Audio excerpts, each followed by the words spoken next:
بسم الله الرحمن الرحيم. السلام عليكم ورحمة الله وبركاته. هالكني وتلفزيون كهيملو داوديال ku soo dhawaada xulka wararka. dhaqdhaqaaqyo ciidan oo isku soo horjeedo oo laga dareemayo deegaano kamid ah gobolka Gadow. shacabka Soomaaliyeed oo wali xaalad quus taagan iyo isticmaalka lacagta shilinka Soomaaliga oo gaartay halkii ugu hooseysay. doorashooyinkii la filayay inay ka dhacaan deegaanada Koonfur Galbeed gaar ahaan xilka madaxweynaha Koonfur Galbeed oo dib loo dhigay iyo isku raranka UPD oo wali xilka madaxweynaha Koonfur Galbeed isku haysta. qodobadaas iyo macluumaadada kale ee lagu soo kordha ayaanu idin faahfaahin doonaa daawadayaal. magaalada Baydhabo oo fadhi ku meel gaar u ah maamulka Koonfur Galbeed Soomaaliya si weyn ayaa looga dareemayaa loolanka doorasho ee xilka madaxweynaha Koonfur Galbeed.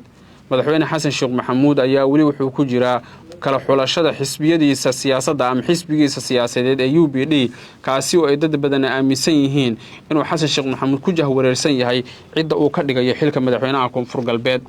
aadan madoobe oo ah gudoomiyaha golaha shacabka xilkiisu u dhamaaday iyo sidoo kale Xuseen Sheekh labada nin ayaa hadda ugu cadcad sida ay dad badan tilmaamayaan.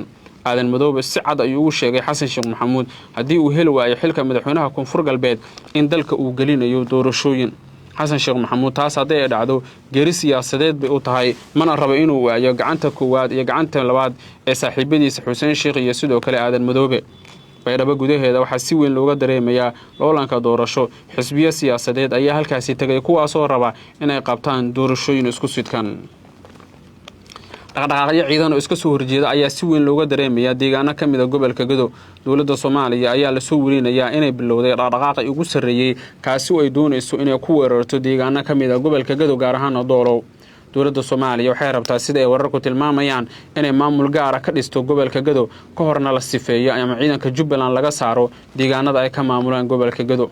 heshiisyo hoose ayaa socda sida ay dad badan aaminsan yihiin kuwaas oo la rabo in lagu soo afjaro nidaamkii Axmed Madoobe si gobolka Gadow loo geeyo sanaadiiqda codbixinta isla markaana halka ay uga qabtaan doorashooyin isku sidkan oo ah golayaasha deegaanka iyo tangolaha wakiilada maamul goboleedyada. sida ay tilmaamayaan ila wareedyo lagu kalsoon yahay meelo badan oo kamid ah gobolada dalka cabaad iyo catow xoog leh ayaa shacabka ka soo yeeraya kuwaas oo ku saabsan isticmaalka lacagta shilinka Soomaaliga oo gaartay halkii ugu hooseysay. hoos u dhac ugu xooggan ayaa ku yimid lacagta taasi oo ay dad badan aaminsan yihiin inay sabab u tahay dollarka oo kordhay iyo dawladdu aan helin xal. adeega danabeysan ee AFC dahab iyo adeegyada kale ayaa saameyn ku yeeshay nolosha dadka danyarta ah. khabarada aan la hadalnay waxay leeyihiin haddaan la helin xal degdeg ah oo arrimahan lagu xaliyo sicir barar xoog leh ayaa dalka ka dilaacaya catowga iyo cabaadka ka soo yeeraya dadka rayidka ahna wuxuu gaari doonaa halkii ugu sareysay. dadka dhaqaalaha ka faalooda waxay leeyihiin dawladda Soomaaliya madaxdoodu waa inay shacabka la hadlaan una laab qaboojiyaan ama la keeno bedelkeeda lacag si degdeg ah taas u bedesha. guud ahaan saaxiibayaal xulka wararka telefishinka Himilo waa anaga intaa.